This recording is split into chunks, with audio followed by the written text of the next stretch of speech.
So yeah, I just did this like on the back of a napkin, and I just like said, "Here, man, this is how it works." So I was like, "I'm going to show you how to make like between $500,000 and $600,000 a year, doing really easy dentistry, and it's going to be way simpler than you think."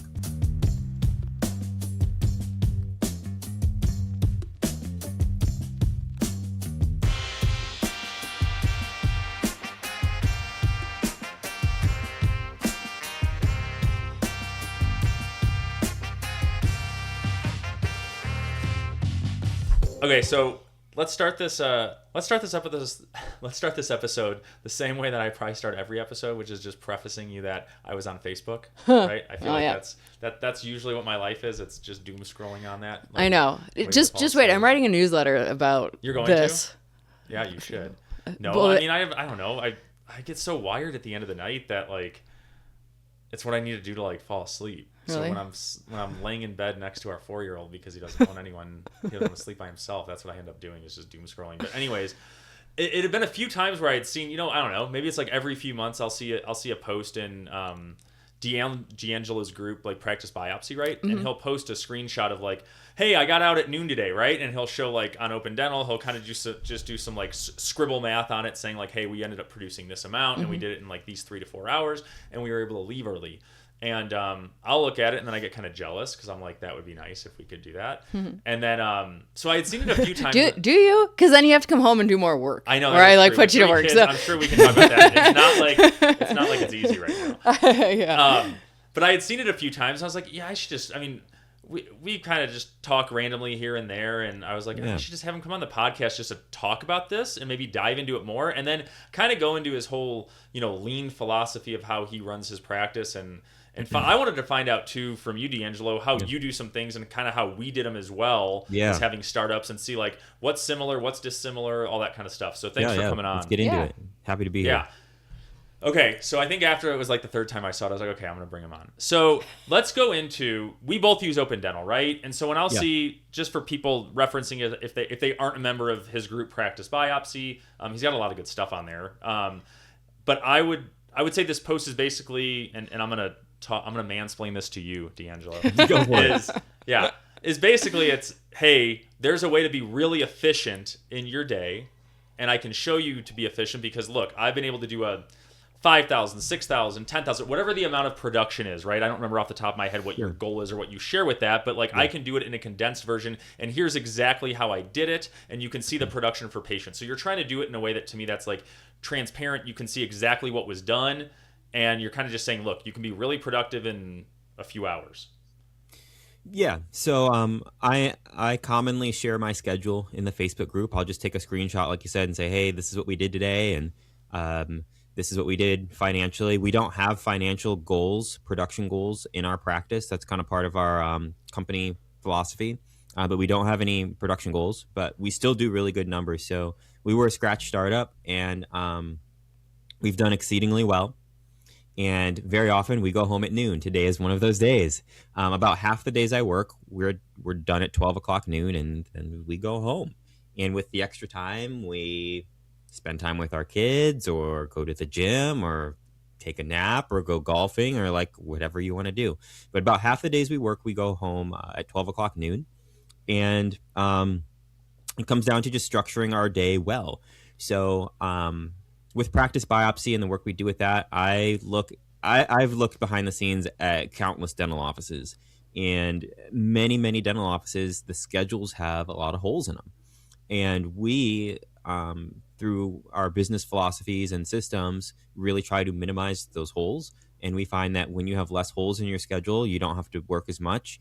And then you can go home at noon. And then it's, in many ways, it's kind of impossible to burn out. And at least for me, it allows me to keep enjoying dentistry and keep my body feeling good. And, I'm done at noon. Okay, so how do you, because Alex always talks about this too, right? Like when we did our startups as well, you got really into it. It was from just a consultant, right, that we had gone to before, and it was all on like provider time scheduling, right? So within Open Dental, do you want to kind of explain, Alex, because I'll botch it for 3 minutes, but I feel like you were better at it, but kind of how we set up our scheduling, and then you tell me if DeAngelo, you're like, yeah, this is similar, kind of a similar concept. Yeah, so it was just based on how the office would schedule, not on how the patient wants to schedule. So Yes. we had rules set on when a patient could get on our books. So Yeah. either we started from the top of the day and worked our way down, or we started at the bottom of the day or bottom of lunch or whatever and worked our way up. So we were constantly stacking appointments, going down and going up. Another rule, like you couldn't put an appointment in the middle of the day, and you had to line everything up so there were no gaps. So pretty much, let's say we started at 7 in the morning and we took lunch at noon. So we had a 7 a.m. appointment slot open, or we had, if it was an hour appointment, we had from 11 to 12. If a patient asked, oh, do you have a 9 o'clock available? We would say, no, we have a 7 a.m. or a noon. Which one works for you? And we'd stack them that way. And with Open Dental, it was nice because you could schedule like on the side with the little X's or the colored, you assistant provider and then assistant time again. And we would literally play a little Tetris game of like provider time was always touching the next provider time. So if like a crown, so like the goal was like if we were working out of 2 ops, right? Most of us worked out of 2 ops, I feel like, and then maybe we'd have a third op that was just non-productive sometimes. Yeah, but I usually what it would be is and so what we would do is say it was like a crown prep, right? You would have to first figure out per provider how long it takes you to do something, right? So we would always do 3 crown preps, do 3, DO fillings, figure out how long you need to be in the room. And that includes like go in, say hi to the patient, numb up, prep, fill if you don't have an ETA, right? Whatever, and then get out, right? And then once you time that, then that's where we would say like our language in our practice is like, hey, they need a crown prep. Okay, that's a 10-40-10, right? Or 10-50, however long it is. And so when we're treatment planning stuff, that's the language that the assistants, that the hygienists speak to the doctor. So then we know how long an appointment takes. And then we're like literally, you're stacking and playing Tetris and moving things around. So you don't have to just, it allows the doctor, if you're having, like you said, a really good flow in your day, you're just moving from one room to the next room, to the next room, to the next room. And that's all you're doing. There's like no breaks. So is that similar to kind of what you guys do? It's similar in that we do pre-block a certain way. So with us, we don't really think about like how long something's going to take, which kind of sounds weird, right? Okay. Go through it. So, in my scheduling, no appointment is longer than an hour. Okay. No appointment is ever going to be longer than an hour. We have hour appointments, and then we'll have like a quick little short appointment, like a 30-minute appointment for like a denture adjustment or like a post-op.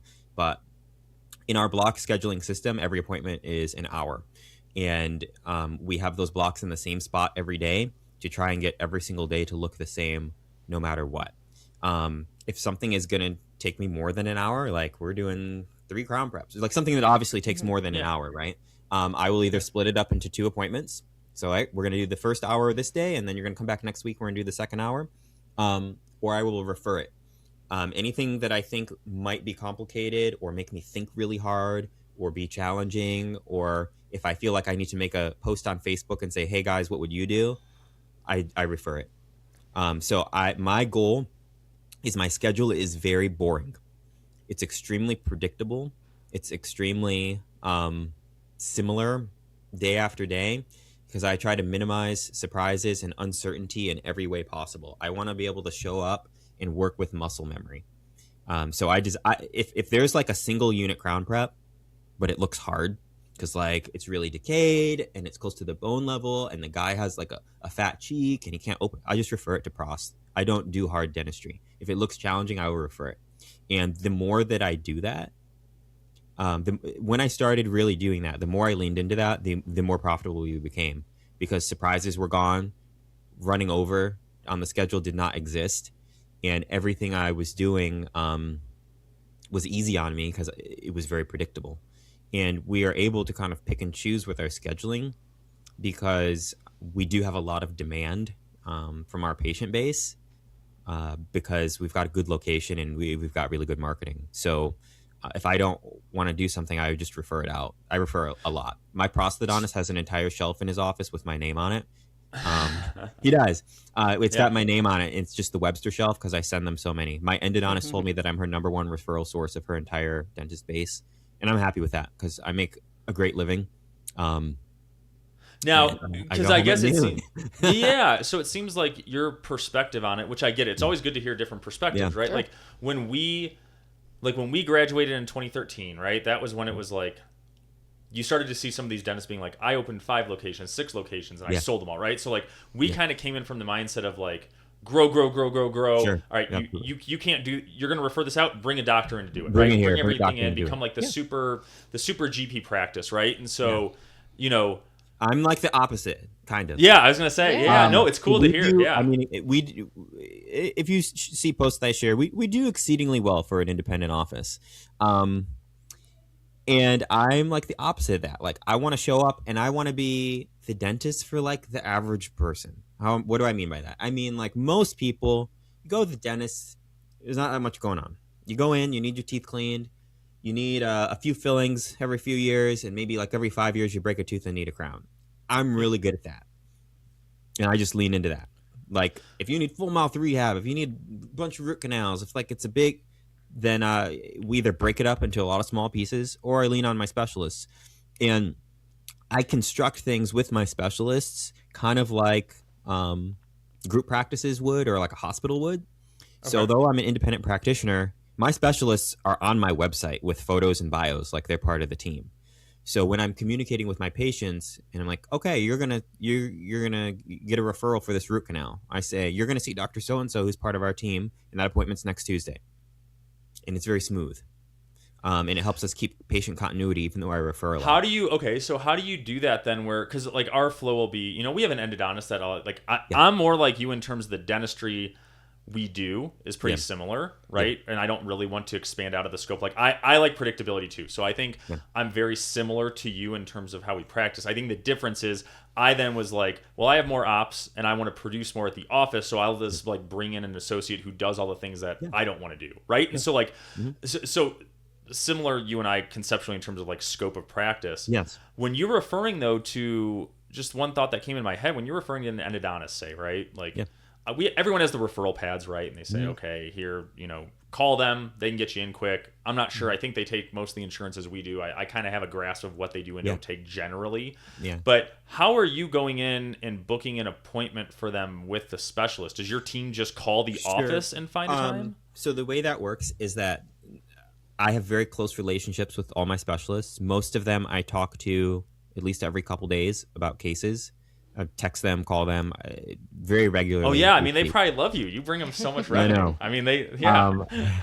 And then we know we have a list of every insurance that all of my specialists take or don't take. So there's no guessing. Like we know that this endodontist takes Blue Cross. We know that this one takes MetLife. We know that. And if I think that it's like a time sensitive case, like I have a patient who needs endo and they're in pain, we call and we make the appointment for them before they leave. Yeah, And they so say, you do it okay. on their behalf. Yeah, Yeah, we do it on their behalf. too. So We we would- say, okay, you're going to see our endodontist, Dr. So-and-so. Your appointment's tomorrow morning at 9:00. Yep, and And then see, once I think after that you was go, after you for that appointment, we will have already sent over your x-rays and your basic information. When you walk through the door, they're going to be ready. When you leave today, you're going to go to the pharmacy. You're going to start taking your antibiotics, and that will give them some time to kick in by tomorrow. After your appointment tomorrow, Dr. Webster is going to look at the report so that we're all on the same page, and then we'll call you to talk about what's next. And we just make it very smooth for them. Yeah, I always thought like one piece of advice that I think went well, and so anyone who's like thinking of starting a practice or anything like that, that little piece that you mentioned where it takes like 2 minutes on the phone, right, to call the other office, and most of the front office people all know each other anyways, right? So that you can call up and say, hey, it's Sarah or whoever it is. Doing that for the patient, I think is huge because all you're doing is just creating less friction for them, right? They need to get the treatment. Now instead of them having to call on their own, maybe they're nervous to call, right? Like no one likes to call nowadays, right? Like I don't mind it, but most people don't. I felt like that was one little small value add thing that we did, and I feel like we got good feedback from patients where when we would say, hey, let's call them on your behalf. Are you okay staying for a couple extra minutes and we'll get it figured out for you?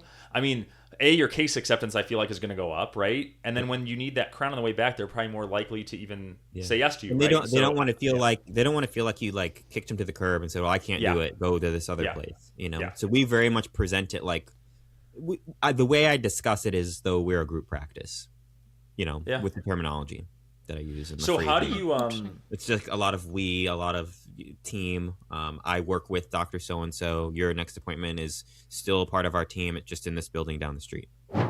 If you like our podcast, check out Alex's newsletter, Just 2 Minutes. It's full of great advice, which makes sense considering it's her thoughts and not me sidetracking her every 2 seconds. You can subscribe at coupleofdentists.com. The link is in the show notes. Now, back to the pod. So they've got better equipment over there. Yeah. Sometimes I'll joke and I'll be like, if it's like endo on tooth number 2 or something like that, right? Mm-hmm. I'll joke and say like, you don't want me doing this, right? Like I don't do endo really ever. And if like I did it, you wouldn't be happy. I wouldn't be happy. Like we need to get you with someone who can treat you the way that you need to be treated, right? And it just creates a little like laugh and no one takes it seriously. Like, you know, I don't think most of the public has the perception that every general dentist has to do every single procedure. I still don't and think they that's understand that with medicine. Like they know that their family doctor doesn't do everything. You know, they get a referral. Yeah. And I'll lean into that language as well. I'll say, you know, I'm your family practitioner dentist. It's my job to make sure that you get with the right specialist and that goes smoothly for you. Yeah. And then again, I open up that time in my schedule. So instead of doing a root canal that I'm sweating over, I don't have a microscope, the endodontist is going to do better. And instead of me sweating over that, I'm going to do like 4 fillings and a prophy. And it's going to add up to be close to the same, sometimes more. And it's way less stressful. Yeah. Okay. Can we go through the math? Because I'm very analytical. So I'm like trying to figure out like if you're doing hour blocks. So let's just walk through because I want people to like understand. Yeah. And I'm very interested. I actually just did the math for somebody. So actually, let me see if I just did this math for somebody, and then if I have it here, I'll go through it just verbally. So I mapped out for this guy a 4-hour block, 8 o'clock till noon.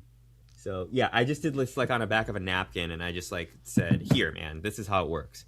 So I was like, "I'm going to show you how to make like between $500,000 and $600,000 a year, doing really easy dentistry, and it's going to be way simpler than you think." So for this guy, I started with saying the question, and I'll ask it to you, like, how much in dentistry can you, or it's like a solid amount, can you produce in an hour? Like you've got an hour. How much can you produce in an hour? Number? You got an hour. Oh, I'm thinking about this for a second because I do less than Alex, right? Yeah. But I do more like you do. I don't know. In an hour, I can probably like me just in the chair, like not assistant time. Yeah. I can do. Sorry, my head goes to like 60-minute block. I can do probably either 2 crown preps, or I could do a crown prep and probably like a couple fillings, maybe within that hour. So so put a number, just a ballpark number. We got an hour. I don't know if it was really productive. Probably like, if it was with a crown with that, probably like 1,000 or 1,100 maybe. No, okay, sure, that's good. Probably more than that. More. Let's just start with that. Let's just. And we're talking about. Right. So that's too hard for me. We're not going to do 1,000. Let's say I was telling this guy, let's say you want to make between 5 and 6. Okay.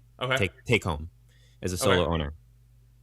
Oh, are you saying this is like take home? Are you saying like 30% of what you produce, or are you saying like just straight adjusted production? This guy that I was talking to, his goal was to take home $500,000 to $600,000 a year after expenses. Okay. Okay. Cool. Yep.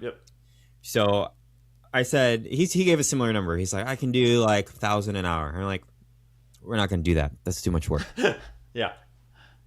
$350 an hour. That's all you got to do. Okay. So how can you get to 350? You can do like 2 fillings. You can do like, I don't know, maybe 3 fillings. You can do like a filling and a prophy. You do that in an hour. If you do a crown prep, you're way ahead. That knocks out like 3 hours. You do 2 quads of SRP. That gets you 350, right? Yeah. So 350 is going to be our doctor number for an hour. You get a full hour, okay? And then for hygiene, we're going to assume you got a couple hygienists working for you, okay? So in this model that I went through him, I said, we're going to imagine you got 4 chairs, 2 for you, 2 for hygiene. Okay. And there's different scenarios you can go through. This is just one template. No, that's pretty standard. So I said 2 chairs for you, 2 for them. We assume that the hygienist did 120 an hour. So between X-rays and exam and prophy, 120. So the way we block that out, I said, let's take a 4-hour block. Okay. So if we take a 4-hour block, we're going to assume our hygienists have full appointments. So 4 hours times 2 hygienists at $120 per appointment. So that's 8 appointment slots with hygiene in 4 hours. 8 appointment slots at $120 each. And that's $960 right there. Okay. With the doctor. So we're working out of 2 chairs. We only work in 1-hour blocks. So 8 o'clock, 9 o'clock, 10 o'clock, 11 o'clock. That's 4 hours. That's 4 blocks, $350 each. We have our second chair. We're going to stagger things. So we're going to have just 2 blocks of time in there that are an hour, and they're staggered. Again, $350. So out of the doctor side, we have 6 blocks, $350 each, which is going to be $2,100. Okay. Yeah. So for a total, that's going to get us $3,060 in that 4 hours of time, which gives us an average of $765 per hour. Okay. For the office. Yeah, for the office. So we're going to do $765 times 32 hours a week, which is how much that doctor wanted to work, 4 full days, 32 hours a week times 765. That gives us $24,480 a week times 4 weeks is $98,000 a month, which over a year is $1.18 million in a year, 50% overhead. Your take home is going to be about $587,000 a year. If you can do $350 an hour and keep your schedule full, 50% overhead, you'll take home close to $600,000 a year. Because you're including and I think I taught you it's on. I think I asked you on Facebook. You're saying 50% overhead, just so we're speaking the same language. That is profit from owning the practice plus what you're paying yourself. Like you're lumping all that together. As a solo so that's practice like owner, all solo practice owner. That's everything. If you want to like make it look different for your accountant, you can say, well, my salary was $200, and then but it's whatever. As a solo owner, it's all the same. Yeah. The rest is just fun stuff for taxes at the end. Yep. I explained to that guy. I gave that guy like the mental challenge to say, be able to produce $350 an hour and keep your schedule full, and that's where you land. So, do you think most offices can do that? Do you think they need a certain amount of new patient flow? Like, do they need to be in network, out of network? Like some of that kind of stuff. So we're PPO all day long. Honestly, like if a patient comes in and they're like, "Are you in network with my insurance?" and we're not. We don't say, well, we accept all insurances. You know the speech, right? We say, no, but this one down the street does. You'll probably save some money if you go there. Do you want the phone number? And we just send them. Yeah. So I think it comes down to keeping the schedule full. Like if there's holes in your schedule, the math is not going to add up the same. Well, yeah. It seems like in that situation totally works. And then I wonder if that's almost like, I'd like to know how that goes from being it's not like a theory, but it's kind of like in like a vacuum, right? Like that works in that scenario because all your hygiene's full and all that stuff like that. How do you then? Which we pretty much actually. I mean, we do more than that, but we pretty much. Yeah, but I mean, like in terms of how do you keep the schedule full then on your end, right? We've talked about it before on the podcast, but that's the piece that you need to right? Because if you have 8 hygiene slots and 2 drop off, say you have a show rate of I don't know what that is, then 80% or whatever it is. Then that kills everything, or you have to do like a crown to make up for it. Yeah, so a lot goes into that. So in our templates, we build in time for same day treatment. So in the doctor chairs, there's actually like blocked out time for same day treatment, which is going to let you get ahead a little bit. Remember, also a lot of times this isn't a vacuum, but in reality, a lot of times you're going to do more than $350 an hour. Like you do a crown, you've already tripled that. Yep. So not in a vacuum, it shakes out in a way. Also, I have a really amazing team as far as filling appointments. So if a hygiene patient cancels, we're really diligent about confirming appointments and text messages and calling. And we have a big sign at checkout that says, please give us 48 hours. We have them like initial multiple times. So people still cancel but my team is really good. Like there's times when someone cancels with 2 hours notice and we fill the appointment with someone else. Because we have a very big wait list. We have Technically, I have almost 3,000 patients overdue for prophies. So we just send out text messages and someone takes it. Okay, so you guys just send out you either have like an ASAP list or you have something built We out. got And I yeah. think that's the important part, Yeah. right? Like the challenge we're having, and I think this kind of goes back to maybe one overarching theme that is really important, is making sure your team's on board and they know the system and you're holding them accountable to do it. Because like the issue we're having at our office is we're getting paid, just like anyone else. Hygiene falls off. I don't know, the last month, I don't know how it's been by you in Michigan, but in Denver, like everyone and their mother's been sick, right? Like it's been terrible. Yeah. So people are just falling off. I don't have, though, the team right now trained well enough to like, okay, there's a gap. I kind of like an ideal situation, right? I would say, okay, 48 hours, take them off the schedule, right? If they didn't confirm, we'll let them know, hey, we took you off the schedule. Call us back, we'll get you in. I need them to look and say, okay, well, Wednesday at 10 a.m. just canceled. Okay, what is Friday at 10 a.m.? Is there an appointment there? Can I move them up next Wednesday? Can I move that Wednesday and see if they can come up a week? Assuming that like insurance works, right? And like they don't like miss limitations or have any issues with that. You move them. You offer to move people forward. Yeah, you move people forward. You get them up earlier. We do You do all that kind of stuff. We do that sometimes. Yeah, for sure. Yeah. So I think, and that comes down like you've already said, that comes down to just training on the systems. So we don't have morning meetings, but we have end of the day meetings. So before we leave, we meet, we look at the schedule, we look at tomorrow's schedule. We say, okay, has so-and-so confirmed for tomorrow? No, they didn't. Okay, who could come in for them? And we have that meeting before we go home. So I'm with you. We did morning, right? Like everyone was always like, do morning huddle.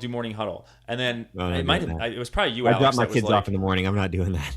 I know. And so like, we started to do like an end of day stuff. So like Alex always had a really good system where like when you were trying to confirm balances in bank accounts, did this insurance check come through? Like balancing everything and making sure it was good, right? Our office manager always had to just show us a report, like the end of day report, right? And then I think bought into it more of doing it into an end of day meeting. So we literally would go through. It only takes like 5-10 minutes. We would go through all the patients. So-and-so, did we refer them to endo? Did they get it, right? Yep. Okay, we sent them out. Okay, cool. We do the same Did we get thing. any reports back, right? Okay, this patient came in here. Did we schedule them for treatment? If not, okay, are they on like the tracker to make sure that we're going to follow up with them in 2 weeks? Are they on the schedule for that? And I found doing end of day is so much more valuable than morning huddle. That's just personal. I like it because like I'm guessing for the same reason that you can leave work and you can actually leave work and be done because you don't you and your team don't have to think about anything. You're like, we've already talked about it. You don't have to go to bed stressed. Yep. And then we also set up for the next day at the end of the day. So when we all get to work and people are walking in with their morning coffees, there's nothing to set up. It's already ready to go. We just start working. If we start at 8, I usually walk in the door about 8:01 and I just grab my coat and go in the op. Yeah. No, yeah. We've taken care of everything the night before. Like, usually I walk in, it's 8:01. I grab my white coat, I sit down, I start working. My staff might get there 5 minutes before we open. Some of them get there early because they like to settle, but everything is set up for the patients the night before, and we know what we're doing. We've talked about any points of interest regarding patients or cases. The rooms already have the supplies in them; they're ready to go when we arrive in the morning. Okay, so I'm going to pivot a little bit here. How do you get, because earlier when you said, today you were like, hey, we got off at noon, right? Yeah. You got to tell me how you get your team to be cool with that. Because right now, like at least where I'm at, and I said, like, teams could be different. I'd like to know how you accomplish this, or if it's like the type of person you're looking for in your office. But like literally everyone at my office, if I told them, hey, we're getting done at noon every day, for like a second they might be like, sweet, and then the initial thought in their head is gonna be like, I'm not getting my hours. And so like my challenge has always been they want 40 hours, and so if I can't provide that, I would lose all my team if we were able to do that. So tell me how you accomplish it. Because that's what they're looking for. So many of the people who are at my office, they have left offices because they want a schedule like what we have. If I told my staff, hey, there's select few, like my administrative team comes in more, but my assistants, hygienists, if I said, hey, we're going to start working 36 hours a week, we don't work that many. We're going to start working 36 hours a week. They'd say, Dr. Webster, I took this job because we're not working that much, because a lot of my staff, they've got kids and they want to be able to pick them up, and they might have a working spouse, or I have some staff that are younger and they want to live their best life and not be at work all the time. Gen Z. Yeah. So if I told my Gen Z staff, you guys have to start working 40 hours a week, they would quit. They'd say, we love you, Dr. Webster, but we're not working that much, and they would leave. And again, it's good then, right? Then it's like I pitched just for like a short time frame, like, hey, what do you think about like extending the hours a little bit for like a couple weeks? And she goes, Dr. Webster, I took this job because I want to leave at this time. I said, fair enough. Yeah. That. Okay, so you're going. I in attract it, people, and we're upfront about it. It's not like I cut their hours. It's like when I interview for the job, this is the schedule. Does this work for you or not? And then you find the people it works for, and then they like it, And if you find the people it works for, that means that the 40-hour job week's not going to work. So you're going to have some level of staff retention, because if the other places in town are 40 hours a week, they're like, well, I'm going to stick with my 20 hours. We all know Eric wants more friends. If you're enjoying this episode, share the podcast and then tell them to DM Eric so he can hit his quota of 1 new friend per day. Now back to the episode. Okay. Yeah. So it's finding the people that are looking for that. Now, have you ever had a situation though where some people say, hey, I don't know, life situation happened. My car got wrecked. I have all these bills coming up. Like, I need more hours. Do you ever? Because I would still get, even with the hours we would give, I would have staff that would say, I need to work more. I mean, of course, like to an extent, but like our hours are what our hours are. I always say, if you can keep yourself busy, you can come in, but there's only so many times you can like scrub the baseboards. So we have a cleaning company too. So I mean, that comes down to, again, I think that dentists take on entrepreneurial dentists take on more of a burden than maybe they need to. Like, if you know the schedule, you know your pay, and you're like, hey, this is going on. Like a certain level comes down to like personal budgeting, or is this a career that pays the level of what you're going to have financial stress or not? Like I structure the schedule for what the business needs. Yep. And I structure the schedule for what works with the business. I would not like open up extra days to accommodate someone's rent increasing. Yeah, that's fair. So, I mean, then, like, it seems like the type of practice you're trying to build, or when you're talking to people about, like, hey, I can help you with, the practice you're looking to build, do you feel like it falls into more of, like, that lifestyle type of practice where it's, hey, I can be the neighborhood dentist.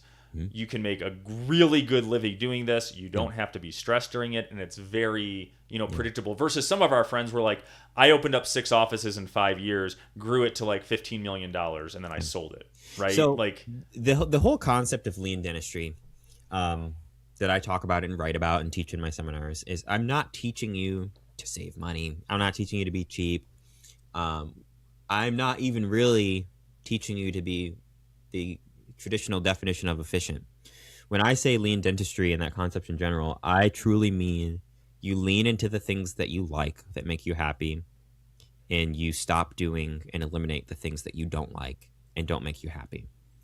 I really love being a dentist, and I love dentistry, and my goal is to practice clinical dentistry in some capacity till I'm 80. So I need to hang in here for the long haul. If I won the lottery for $100 million, I would be at work tomorrow doing MOD fillings. I know. I heard you say that once, and I was like, "That guy's fucking I would. lying. There's no way." But hey, if that's true, that's awesome. But that's what you want, right? I've wanted to be a dentist since I was 12 years old, and I didn't wake up one morning and not want to be a dentist anymore.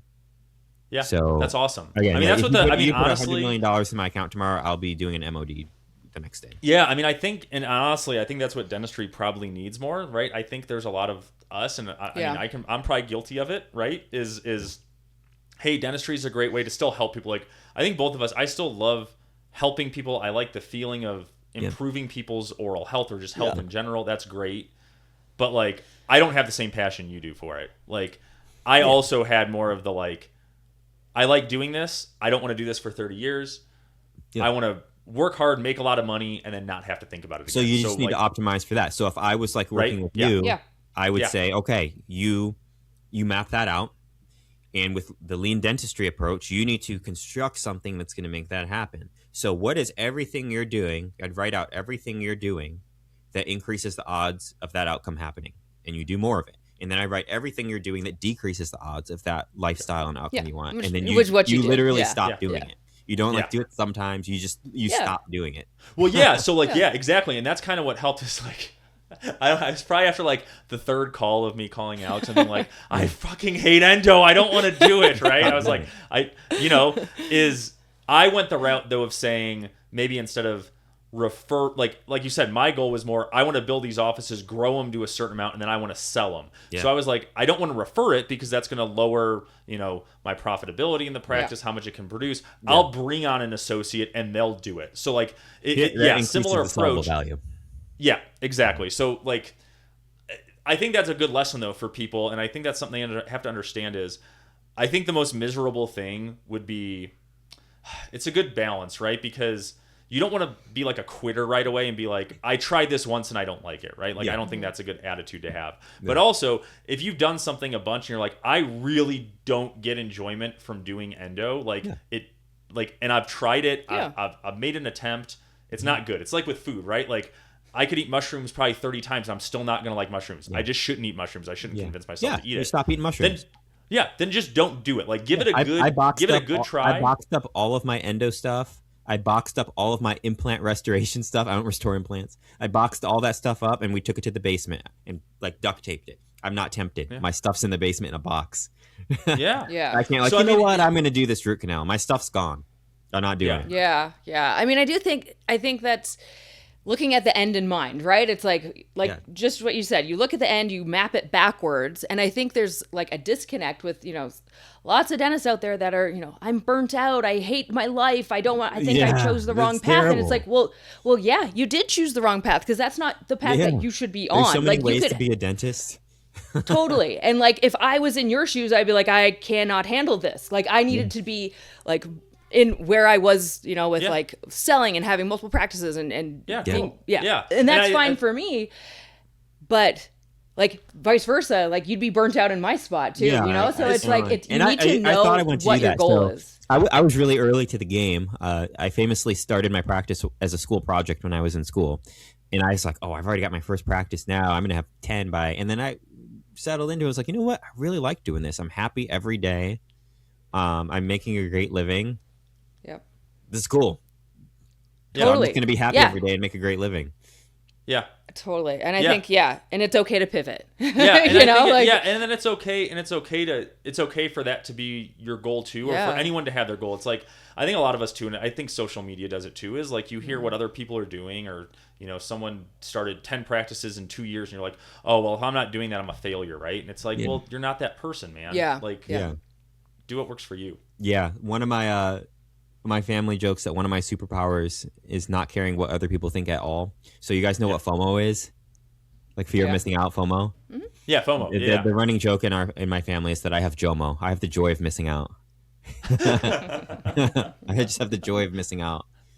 Like, I'm gonna have to have my 6-year-old's gonna have to hang out with you because she has such bad FOMO with anything. That's just how she was. She won't nap. Came out of the she won't. Yeah, she was like, I'm not napping. Didn't want to nap as a kid because she was like, I'm gonna miss out on this. Yeah, I'm gonna miss out on something. Like that's funny. Yeah. No, but that's good, right? Like you kind of, but that's just you get that with. I feel like some of that's ingrained, and some of it is we get older too. You just start to realize like no one really probably gave a shit about you anyways. Like that isn't important to you. So like who cares, right? Yeah. Like focus on your stuff. Yep. No, I think that's awesome. So then.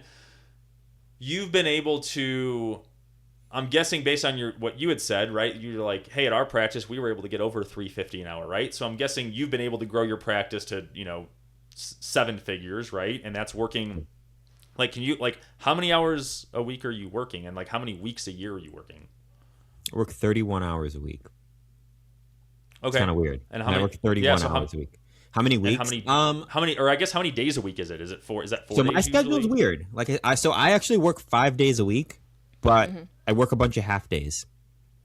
Because I do better working like a bunch of short days than like 3 long. Like I wouldn't want to work 3/12s. That doesn't Yeah. work. Yeah. At least at this phase Yeah. in life, I don't want to work 3/12s. Yeah. Like, hey, I don't have to work 3 days.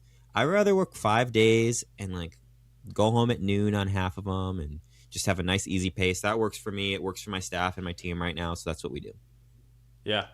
Yeah, we had one buddy who he always did the schedule that was like you work the Monday, the Tuesday, alternating Wednesday, one, so that you Thursday, always right? get And off so of like vacation. every other It, like, every other alternates, week's like a yeah. 96 or like a 4-day Yeah. week. Yeah.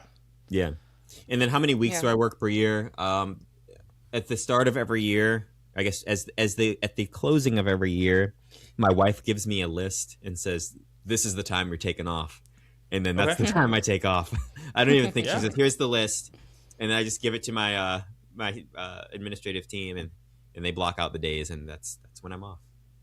Okay, last question then on that before we wrap it up. Is your team do they just schedule some of their either vacations or things do they know then your schedule when you guys are taking off so then they can plan around that? Is that how that works? They do, but also they independently take time off as well. But we manage it. So we have multiple hygienists. We have multiple hygienists and we're not working that much. So for example, I had a hygienist go on like a Disneyland trip or something. She was gone for like almost 2 weeks.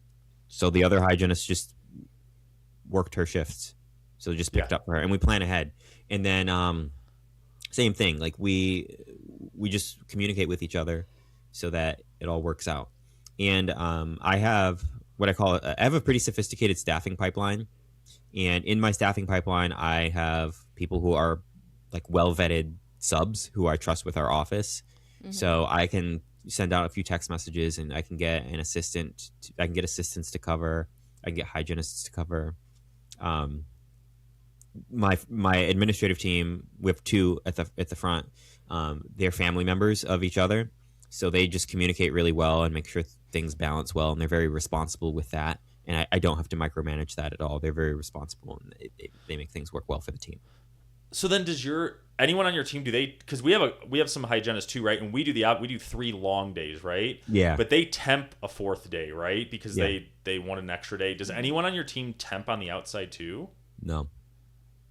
Yeah, geez. That's awesome. I mean, that's good. It seems like you've just like You've this really is my hand model. selected, This is yeah, what I've who done. works. And But I like, mean, I pay my Works it. team really well too. I'm pretty sure from the administrative team to the assistants to the hygienists, we're probably the highest paid in our zip code for a dental staff. Okay, yeah. And are they all considered part-time? Because they're under 32, or is it 30? I it's guess in your my handbook, my lead administrative staff team member, she works more. So like we're closed on Okay. Fridays. She'll usually come in on Friday and do work, and she's actually pretty close to around 40 hours. Well, yeah, I would think you want someone like answering the Oh, phones, yeah, right? Or yeah, like, that makes you sense. know- There's Yeah, always I mean, stuff she to comes do, in on yeah. Sundays. That's Sometimes right. I look in like, you were here on Sunday for 5 hours. She's like, yeah, it's quiet. I'm like, that's fine by me. Yeah. Yeah. Okay. Cool. So you're pretty. Yeah. It seems like you're pretty easy with it. It's like you trust someone. You know they're doing work if they're there. So it's like, yeah. If you say you need to be in, there's probably a reason. Yeah. Yeah. Nice. Well, that's really cool. Yeah, and if you're in there and you don't, then like you're the pseudo security guard, so you can just sit around and make sure no one breaks it. Right.